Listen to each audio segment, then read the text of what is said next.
Welcome into the Tour Coach, everybody. I'm your host, Tony Ruggiero.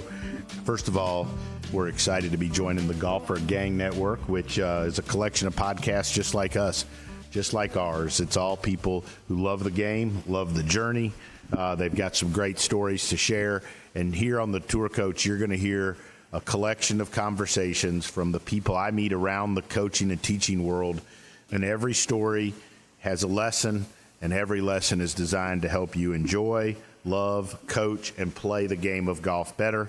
And we couldn't do that at all without the support of our sponsors, especially Mitch McConnell, Buick GMC. The folks there have been with me through it all from the very beginning, as well as Shrixon Cleveland Golf. It's been a hell of a run with those folks, coming up on almost 24, 25 years. You got Bushnell, Vineyard Vines, our newest sponsor, Epic Western. Their tequila drinks often fuel some of our late night podcasts. You need to go on epicwestern.com and just look at what they've got to offer. Order some in for yourself. But these next Tour Coach podcasts are very special to me. I did this once before. In going through the old Dewsweeper archives, my old friend and former producer of the Dewsweepers, Ralph Carroll, dug up some of the old series and conversations that I used to have with my longtime mentor, Hank Johnson, who was a Golf Digest Top 50, Golf Magazine Top 100. He was a PGA Teacher of the Year, and in my estimation was one of the most brilliant people I ever was around. It's no secret we had a interesting relationship, crazy up and down, but he's so responsible for everything that I do today. And this is going to be taking these old conversations from the Dewsweepers that I had with HJ on a series he did on power, and we are going to replay those. But first, before that, Wayne Flint, who both him and I came up under HJ, we take the old radio interviews and kind of discuss them and put them in more modern day times. So super excited to deliver these power episodes with HJ, some insight into what he thought, how it's aged, how it can help your game, and how it's influenced us as teachers. And if you're a teacher or a player, this is well worth the listen. Once again, thanks to all our sponsors. Excited to be part of the Golfer Gang Network. Hope you enjoyed these podcasts. I'm excited to bring them to you. It brings back some nostalgia, but lots of good times coming up trying to learn how to coach and teach this crazy game. So stay with me. It's an exciting episode. It's going to help all of you play better here on the Tour Coach. Hi, welcome into the Tour Coach, everybody. Once again, I'm your host, Tony Ruggiero, and we've been on a pretty cool journey here the last month. We've spaced these out a little bit, but our good friend Ralph Carroll, Wayne and I's good friend, who was the longtime producer of the Dewsweepers Golf Show. Many of you first heard me or heard of me on the Dewsweepers when it used to be back on PGA Tour Radio on the XM Sirius days, and we were on there for a long dang time. And you'd hear Wayne on there with me all the time, and Hank Johnson, our longtime mentor, had a regular segment. It was the second segment of the show. We called it On the Tee with HJ, and he had a unique ability to take complicated subjects in our teaching and make them simple, easy to understand. Yeah, it used to have a saying. I know you heard this, Wayno. He'd say, golf's a real simple game. It's just real hard to do, right? It's real hard to do. And he came up with this. And so Ralph found this old series of power, and we're on the fourth one now. And the first two dealt with setup and pivot. And how to get wound up, as he called it, loading, the elastic loading. And then the third segment, which we've just put out, had to do with the sequence out of the top and how you unwind correctly. And you and I did, I think, a nice job last time going over the drills, but also talking about a lot of you golfers have all the right pieces of the puzzle in there, but you don't let them come out in the right sequence and you don't hit good golf shots. And you'll say, well, I do turn and I do shift, or I do this, I do that, but I still hit it shitty. Well, a lot of times you got the right stuff, but not doing the right sequence. And then today he wraps it up with saving the power. And he has a point in there that he had said many times on the show, is that you want the club to go fast, but you want it to go fast last when it hits the ball, right? And you talked so well in the last episode about it. And I've heard you with a million golfers of all levels over the years talk about not trying to create the speed with the hands and arms, not being in such a hurry to get the club there. And, lag is obviously there's people that don't like that word, and I'm going to use this because it's still my favorite saying. And I know you're getting ready to laugh, but Tom Ness used to say there's three things you can't have too much of. You can't have too much money, too much lag, or too big a dick. Okay. And he said it. And he said it, right? I didn't. But anyways, I still believe in teaching it. I don't think it's handle dragging. I think having that club get there last in the right sequence. And I know that there are golfers that try to release it, try to square the face. This isn't saying that they're wrong at all, because there's a lot of different ways to do it. But I still think that there's a value to teaching this and understanding it. I think HJ would say it was the misunderstanding of lag that has confused people, right? And how do you create it? You're not creating the lag by shoving the handle through.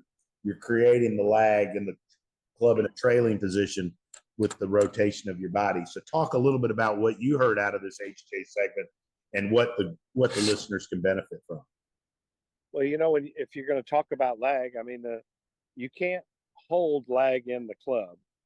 You have to leave lag in the club. And Hank used to talk about that to me all the time. Your hands and wrists are not physically strong enough to hold back the speed of that club head when it gets going really fast. You can't keep it from running away from you, but you can keep your body turning, and you can keep your arms laid across your chest, and you can keep them getting pulled on by your pivot. And I think Hank used to call that pivot lag, right? Yes. And he would call that pivot lag, and then that would pull your arms and your hands, like Tom Ness would say, your hands wouldn't do anything. They would just clamp on the club and hold it. And you would stay relaxed in your hands and wrists and relaxed in your arms. You can't have a lot of lag with a lot of tension. So you have to have that relaxed, but you have to have, like I said, I think I said it in the last episode, you have to have the right thing going fast. You've got to have your body turning, and you got to have your body pulling on your arms, and your arms pulling on your hands, and your hands ultimately pulling on the grip and the shaft. And then ultimately that sequence that we talk about, that will pull the club head and the club face out there, and the club will get there last. And that by the time that club head gets there, it's going so fast that your hands and wrists can't hold it back. You've got, the club will release itself at that point. And what I see most people doing is they're trying to, like I said in the other episode, they're trying to make the club head go so fast with their hands and arms, and then they sense the club head getting away from them, and then they try to hold the lag in. Well, it's all out of whack, and there's no way to save it at that point. And so that's why, Hank was always a big proponent, and you and I are as well, of doing slow swings and learning to deliver everything in the right sequence to the ball, and then trying to learn how to speed that up. But your pivot starts to create lag with your arms and your hands, and then your hands start to create lag with the head by pulling on the length of the shaft instead of pushing the club head out at the line and out at the ball. So, lag isn't just handle dragging.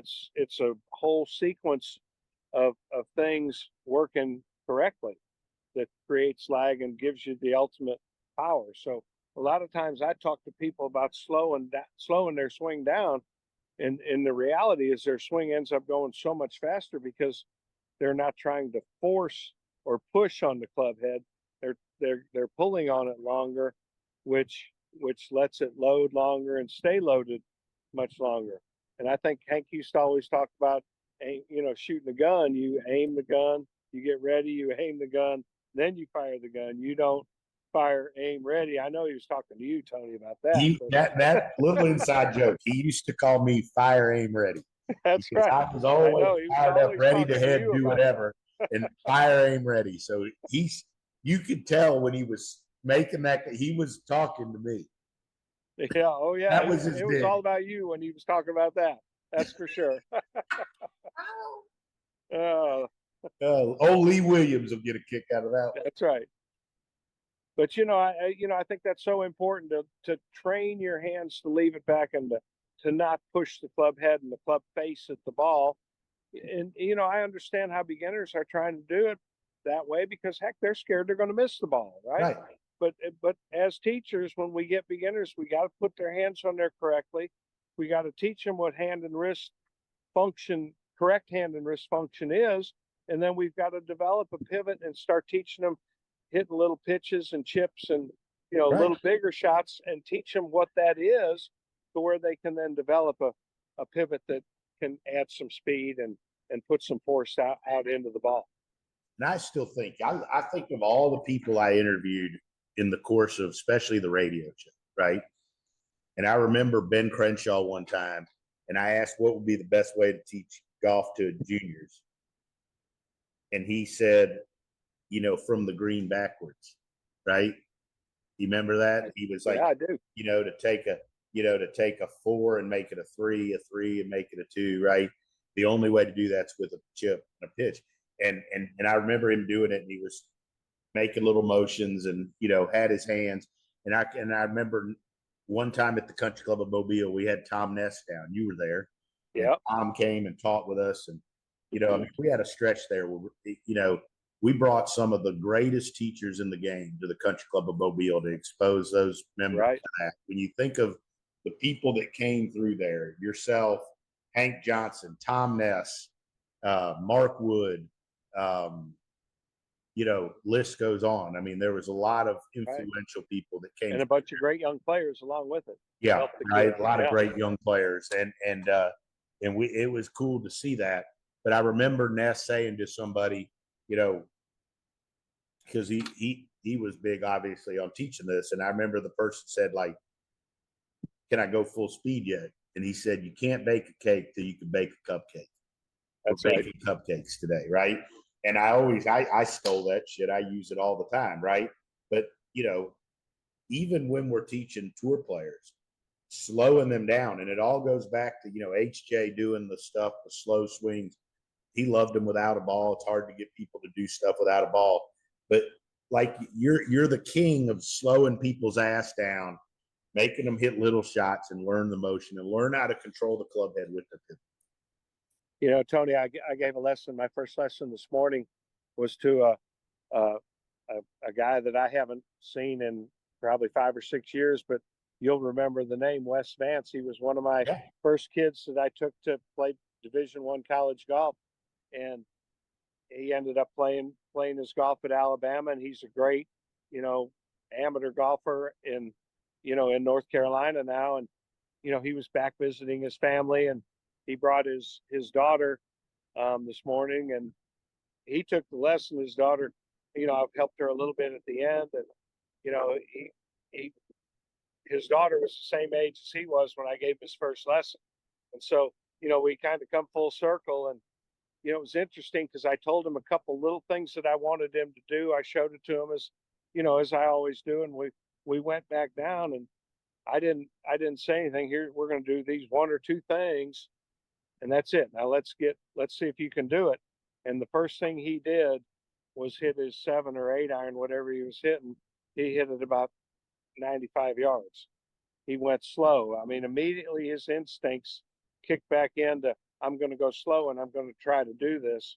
And, now that's a number, that's 20 years of being a great player and a very in tune golfer, if you will. Right. And that's how golfers get better. They're very much aware of what's going on around them and what their bodies are doing or need to learn to do. And that's one of the greatest lessons I think you can give a 36 handicapper, is to show them how a really good player practices and how they will slow themselves down to hit 110 yard 8 iron when they can normally get it 170, right? But they slow themselves down to try to figure out how to do it, and then they speed it up in due time. And that I think that's just that's something we as teachers need to continue to instill in our students to get them to get better as fast as we can. Going back over the this piece that we did, that HJ did back however many years ago, he did a lot about once you get it to halfway down, he talked a lot about delivering the club from there. Right. He called that delivery, I think. And delivering the club. And I thought he did. There were some interesting things too, where, one of them was about straightening the left leg, the lead leg. And he said, if that, he said, you shouldn't try to keep it bent, but you shouldn't necessarily try to snap it. Like if your hips rotate correctly and you rotate your left hip and the pressure gets to the heel, the leg should straighten, right? Right. And then, and then he talked, but a lot of this, it reminded me, a couple of weeks ago or a week ago, whatever it was, when I was out in Vegas, had the opportunity to observe Butch. He talks a lot about, he in this particular thing, he talked a lot about his right side going through, right? Like the right side, releasing your right hip and your right shoulder. And HJ touched on that. If your left hip turns out of the way and your right hip and shoulder, then they have to go through. And if they go through, that should pull your right foot off the ground. Right.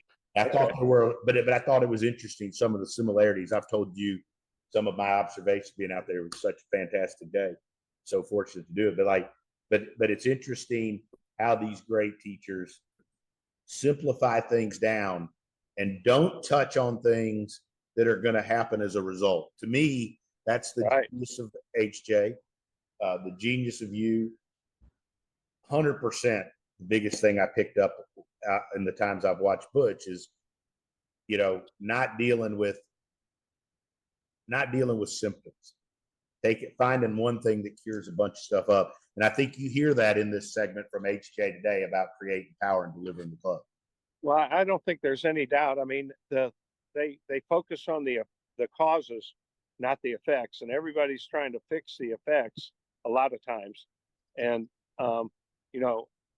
the genius of the greatest teachers, they're always going after the cause, and they're fixing the cause, and the cause ends up spilling down to the effects and fixing the effects.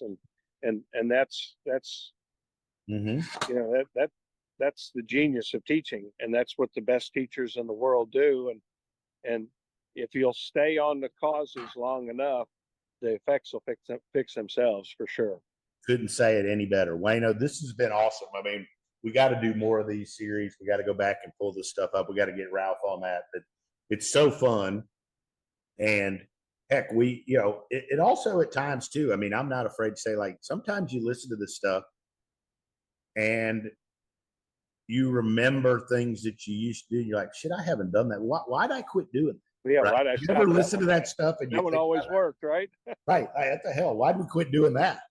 Yeah. I think you're right. I mean, I think you kind of refined yourself a lot of times, and you refined how you became a teacher, and you kind of gravitate back to your teaching tree that you grew up under, if you will, and you get a little bit more recommitted to things that you think are really important, and that, like, we laugh, but that do work. I mean, why do we ever jump off of something that we know works to try something that we think might work? I mean, so I love doing the segments with you where we look back at some of the old days and remember some of the stories. They're tons of fun. Obviously, we had a bunch of great times, but to refocus and recommit and kind of reevaluate what you're doing in your teaching, your day-to-day teaching, because it's easy to get sidetracked, trying to help people, because we get out there and you're trying everything you can to get people to do better, because we want to see our students succeed, right? I think I think doing these things, to me, and also teaching with you, teaching with Hack, and Woody is so good, because sometimes you get caught up. We're getting new tech, and you're around a bunch of tour players and all of that. And sometimes I think it's easy to drift away from the things that you were brought up on that made you successful. Right. And the one thing I always know about you, I knew it about HJ, because we didn't talk as much towards the end, but he was never afraid to pick up the phone and tell you were way off base on something. Right. Absolutely. Out of the way. Right. And,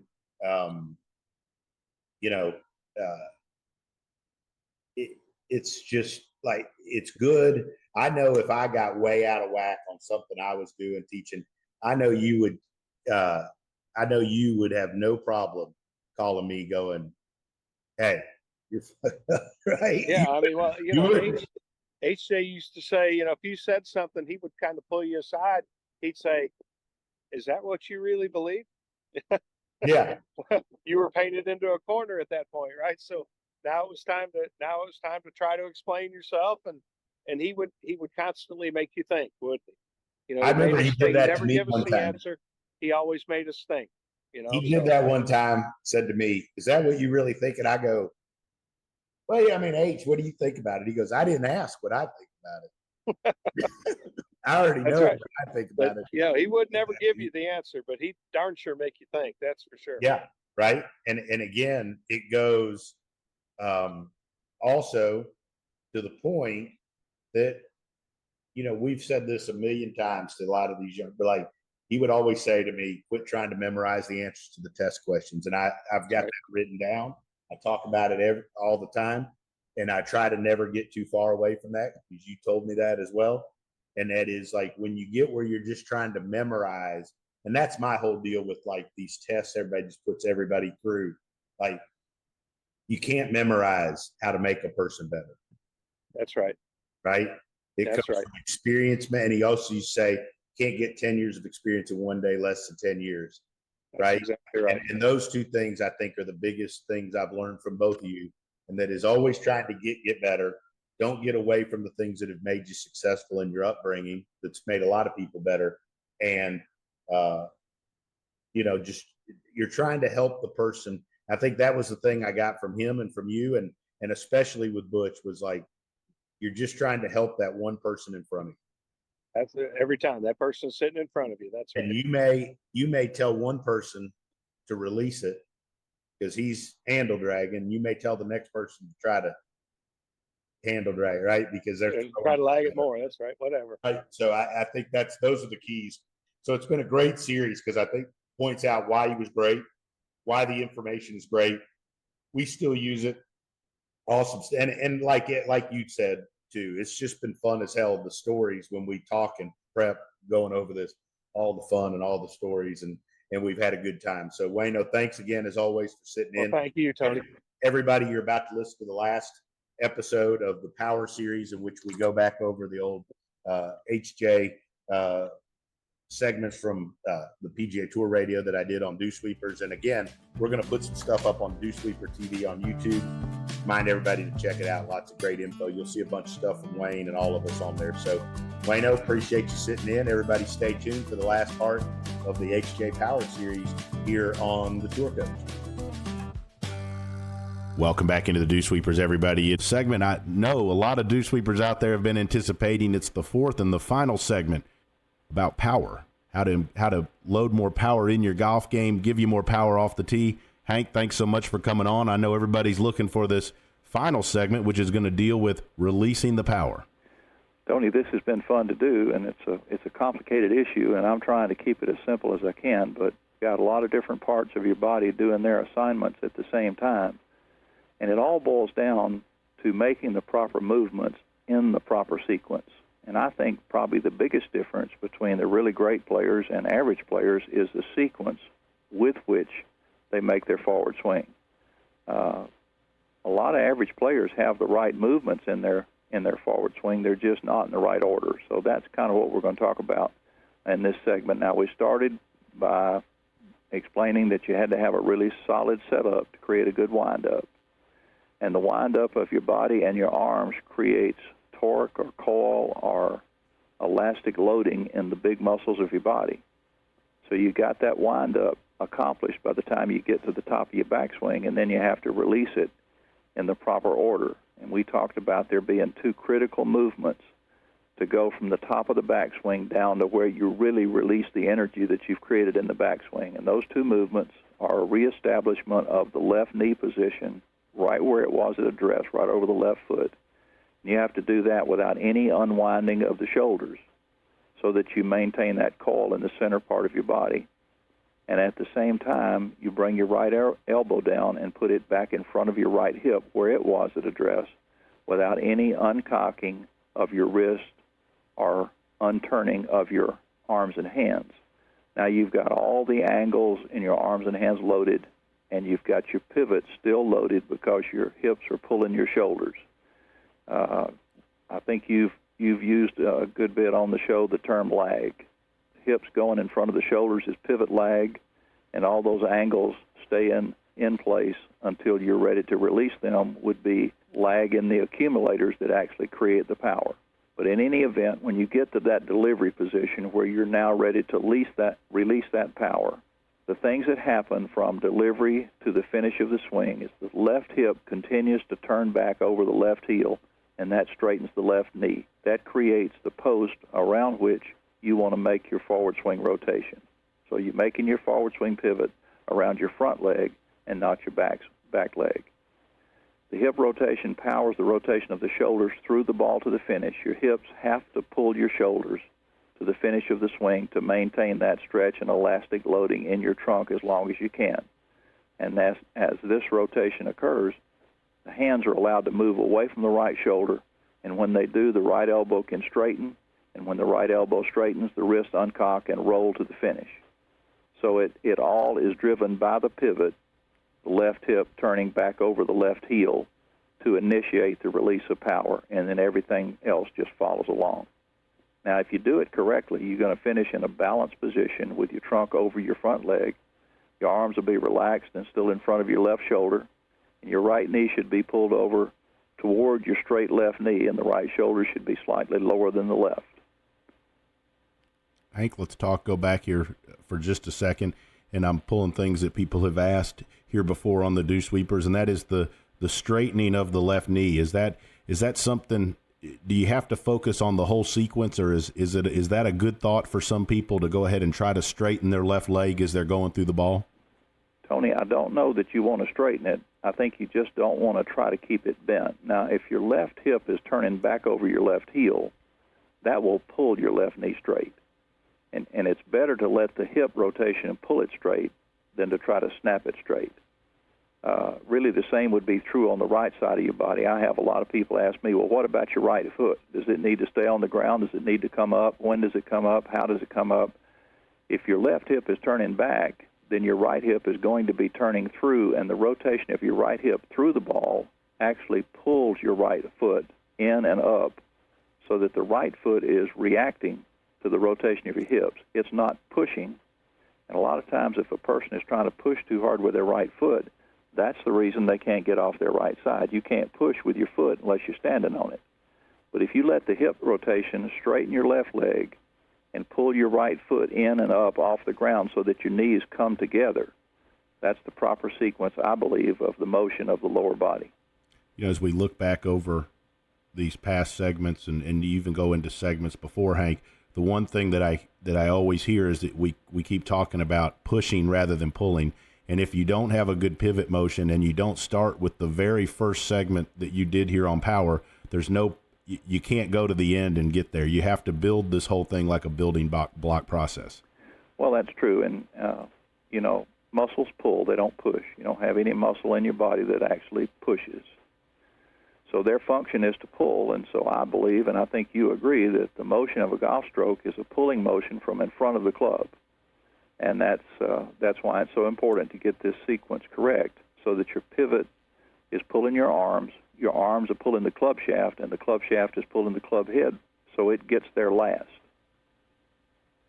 Hank, we've talked in pretty much every segment that we've done, and especially here in these power segments, about things that people can do either in slow motion or away from the golf ball, things that they can do at home on the practice tee to help them learn the sequence and learn how to do this better. What are some of your thoughts that somebody going to the golf course or somebody that's going to read this on the internet, what are some ways they can practice this at home?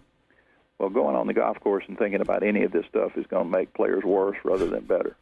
So don't do that. You can't think fast enough to consciously control this stuff during a swing at a ball if the shot matters. You have to learn it in slow motion and build it into a habit so that it happens without you having to think about it. So I'm gonna put in our disclaimer. If you go on the golf course and think about all this swing stuff, don't blame us if you play worse. because we're telling you right now, this stuff is for practice, for training, so that you don't have to think about it on the golf course. Now, slow motion swings are wonderful in terms of rehearsing the movements that you want to make. This stuff, if a player hasn't been doing it, is going to be so foreign and so uncomfortable that they're going to have to go really, really slow to have any chance to make it accurate. And you just build that up from a slow motion swing to a full speed swing. Now, Davis Love is one of the longer hitters on the PGA Tour, and I had the good fortune of teaching with his dad for years with the Golf Digest schools. And Davis would hang around, and I used to see Davis by the hour take his fairway wood, maybe a 4-wood, and make full-length swings and hit the ball to the 150 marker. And that's the way he built his swing, and then once the swing was built, he put the speed back in. And I just think you have to be willing to do that.